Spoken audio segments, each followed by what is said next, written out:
Deputado, no fim de semana, o pré-candidato pela missão em Minas Gerais, Ben Mendes, se envolveu em briga com uma gerente de loja. Os dois foram parar na delegacia.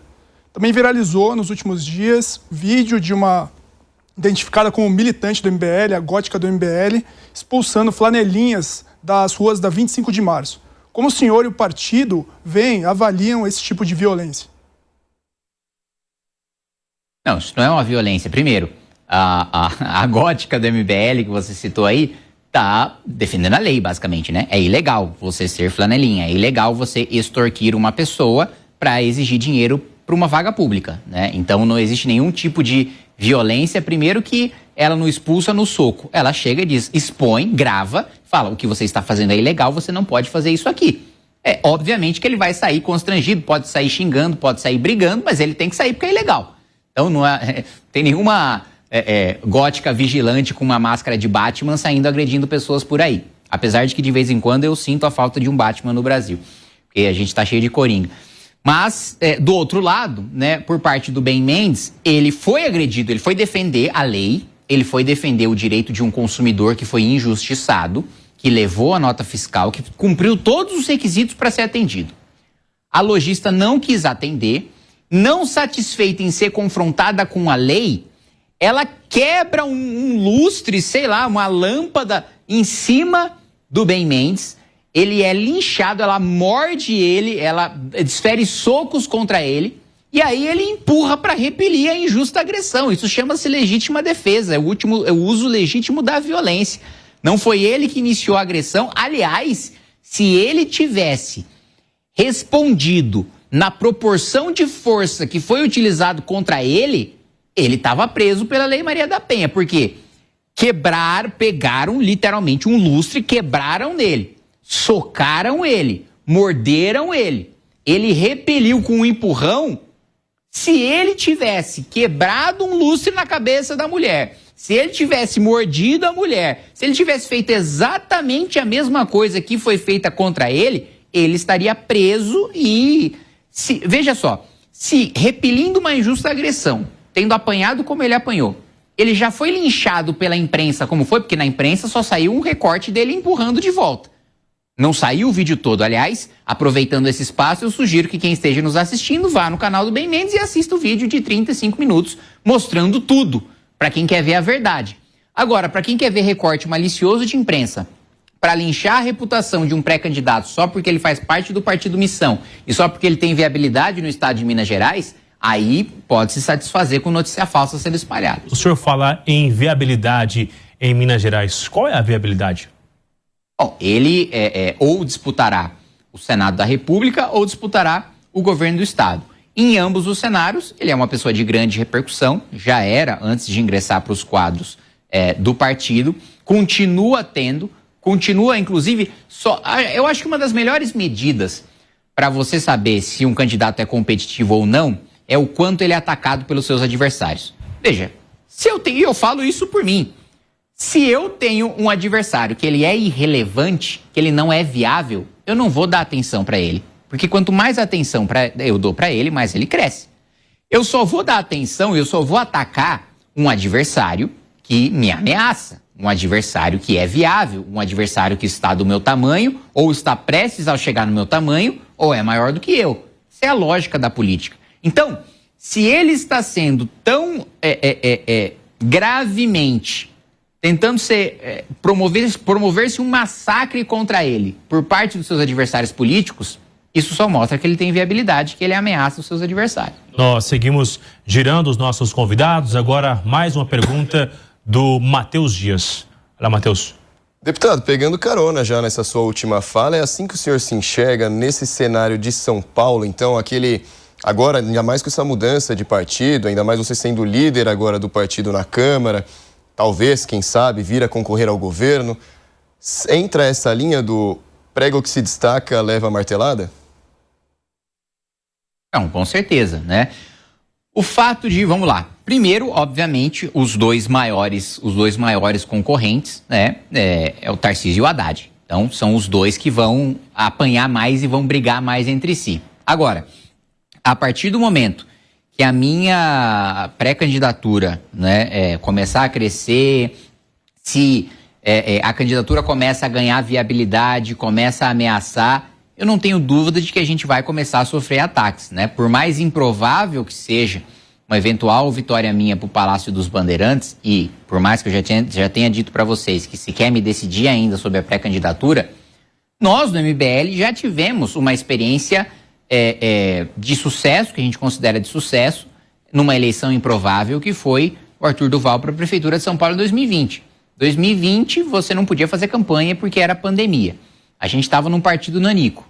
As pesquisas davam ele com 1% dos votos.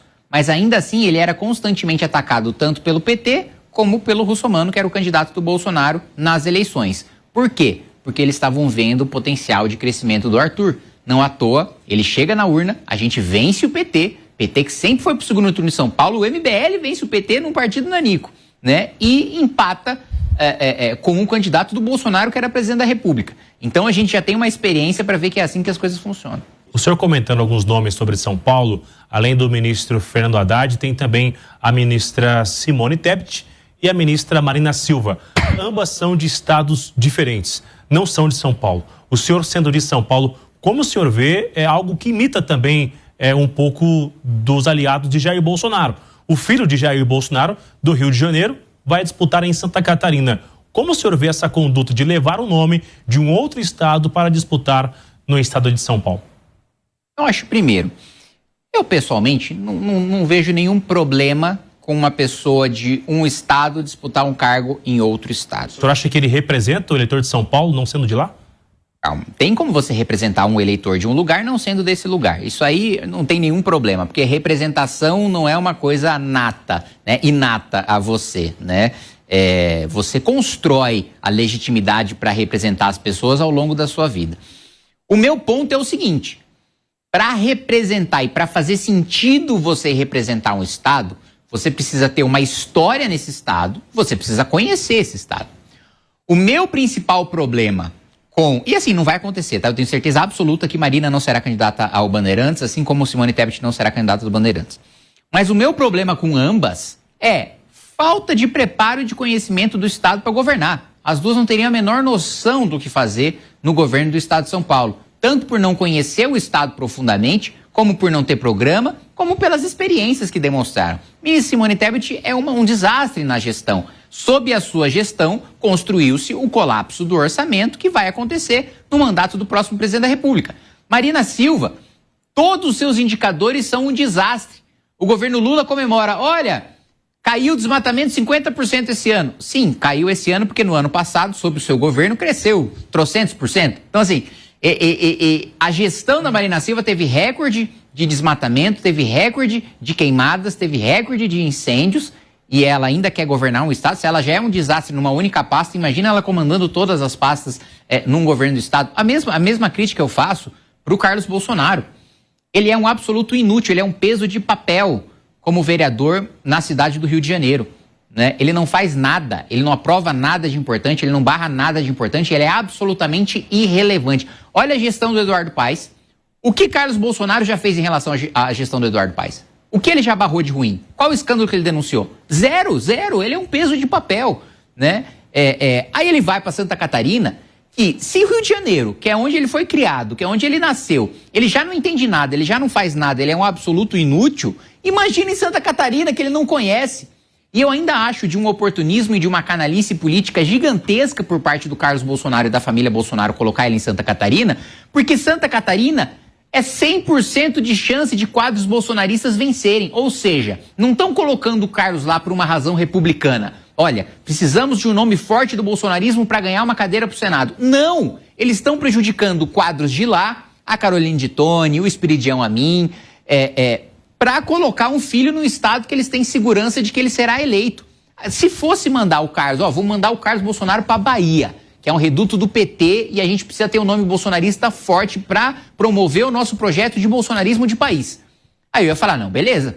Eles estão levando o nome por risco, eles estão colocando a pele em jogo em nome do projeto deles. Não, eles só querem deixar o Carlos de folga no Senado por Santa Catarina durante 8 anos. É só um plano de família ou é um plano de governo, deputado?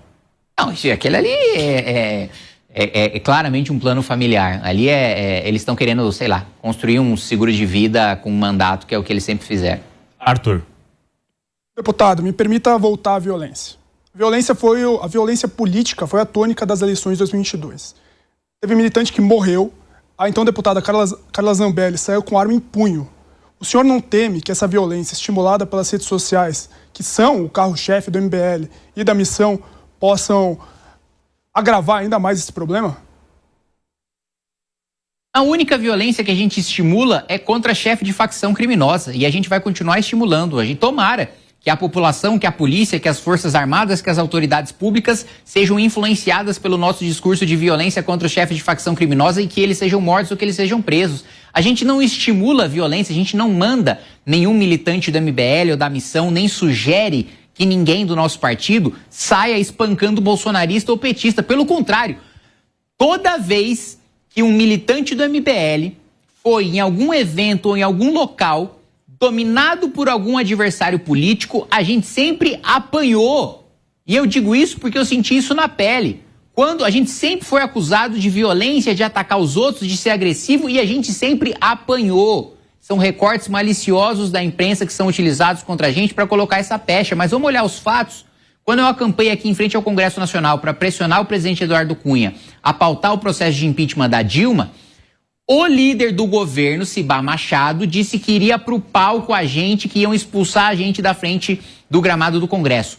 Mandaram a milícia do Guilherme Boulos, do MTST, para vir quebrar pau, pedra e jogar rojão em cima da gente. Eu apanhei do MTST. E sabe o que a gente fez? A gente ficou de costa. Por quê? Porque a gente sabia que se a gente reagisse, a narrativa da imprensa seria de que a gente partiu por cima do MTST. E ainda assim, a narrativa da imprensa foi canalha, mesmo com a gente virando as costas e apanhando, porque eles colocaram como se fosse uma confusão, como se fosse uma troca de agressões, e a gente só apanhou. Se a gente tivesse reagido, nem troca de agressão a imprensa teria generosidade de colocar. Colocaria que a gente teria agredido unilateralmente.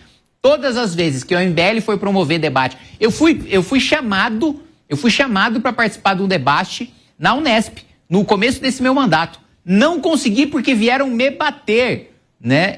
Rasgaram o supercílio de um militante do Movimento Brasil Livre. Eu fui chamado, eu fui convidado, né, para ir lá falar, e gente de outro campus foi lá para me bater.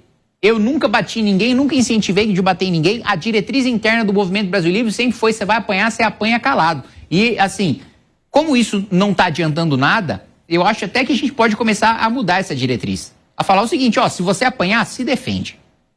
Continua com a diretriz de não bater em ninguém, mas vamos acabar com essa diretriz de só apanhar. Porque a gente apanha e ainda continua sendo denunciado pela imprensa como se a gente batesse, então pelo menos vamos nos defender. O senhor fala que não houve uma reação em relação a esse episódio, mas que houve uma narrativa. 8 de janeiro, houve também uma narrativa ou houve uma ação de fato? Não, no 8 de janeiro a gente não teve nada a ver, em primeiro lugar. Um ponto, estou dizendo sobre as narrativas que se colocam de fato que acontecem. Não, sim, eu não tive nada a ver, em primeiro lugar. O MBL não teve nada a ver, a missão não teve nada a ver. E, de fato, houve violência contra policial, houve vandalismo e quebra-quebra no Congresso Nacional, né? Eu diria até que no caso da policial que foi espancada, derrubada de um cavalo, eu imputaria até tentativa de homicídio contra as pessoas que estavam fazendo aquilo contra ela. Então, sem dúvida nenhuma, teve violência. Isso está gravado, né? Quem quiser negar os fatos, negue os fatos. Agora a gente segue girando. Mais uma pergunta do Matheus Dias. Deputado, ainda nessa pauta da segurança, o senhor já falou aqui sobre prisão perpétua, já falou sobre pena de morte. Em relação a esse debate que vem se acalorado cada vez mais sobre mudança de nomenclatura, facções criminosas, grupos narcoterroristas, qual a sua opinião sobre isso? Eu não acho que a discussão não é sobre mudança de nomenclatura. A discussão é sobre mudança de classificação jurídica, né? Então, uma coisa é a gente considerar que um faccionado ele é um criminoso comum. Outra coisa é adotar o que nós defendemos no Partido Missão, que é o direito penal do inimigo, e considerar um faccionado, um chefe de facção, ou membro de facção, ou membro de milícia, um inimigo do Estado. E nós tivemos uma conquista grande, e esse foi um trabalho primoroso do deputado Mendonça Filho, de constitucionalizar o direito penal do inimigo. O que nós colocamos na PEC da segurança, com o relatório do deputado Mendonça Filho, primoroso, devo repetir, primoroso. Eu li e cheguei a ficar emocionado, tão primoroso que estava essa redação do direito penal do inimigo, e incluir pela primeira vez no artigo 5º, nos direitos e garantias fundamentais, o direito da vítima, porque hoje só tem o direito do criminoso. Mendonça Filho colocou o direito da vítima, a ter uma pena justa contra o agressor, a ser ressarcida por aquilo que lhe foi tirado, né? O direito à justiça, né? Basicamente, que sempre foi negado para as vítimas. O que a gente defende, então, de mudança de classificação jurídica é o seguinte: se você tem um território próprio, se você tem forças armadas próprias, se você tem hino próprio, se você tem um fornecimento de gás próprio, de água próprio, de energia próprio, você não é um criminoso comum. Você é um faccionado que pertence a um outro país que não é o Brasil. Você é um invasor estrangeiro, invadindo o nosso território nacional. E que, portanto, você não deve ser tratado como um criminoso comum. Como um sujeito, por exemplo, ele furtou uma coisa numa loja, ele pode até ter roubado, mas ele não é um faccionado. Ele vai ser punido com uma pena dura, ele vai trabalhar dentro da cadeia, ele não vai ter visita íntima, ele não vai ter saidinha, todas as restrições que nós defendemos.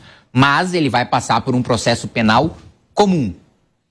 Se você é um faccionado, aí a história muda completamente. O processo penal contra você vai ser mais rápido, vai ser mais duro, vai ter menos garantias e você será tratado como um inimigo do Estado. E quando você for enfrentado pelas forças policiais ou pelas forças armadas, elas não terão o mesmo cuidado, a mesma parcimônia que elas terão com criminosos comuns. Porque você é um inimigo do Estado, porque você não se submete às leis, ao pacto social da nossa Constituição. É como se o Paraguai amanhã decidisse invadir o nosso território. Nós entraríamos em guerra com o Paraguai. E na guerra com o Paraguai, a gente não iria prender os soldados do Paraguai para eles passarem por um processo penal aqui. Ou eles seriam os nossos prisioneiros, ou eles iriam morrer em combate. A mesma coisa vai acontecer com os faccionados, segundo a defesa jurídica que a gente faz do direito penal do inimigo, de que este inimigo estrangeiro, o faccionado, ou será tido como prisioneiro, ou vai ser abatido em combate, e a maior parte, naturalmente, será abatida em combate, porque a maior parte vai entrar em combate.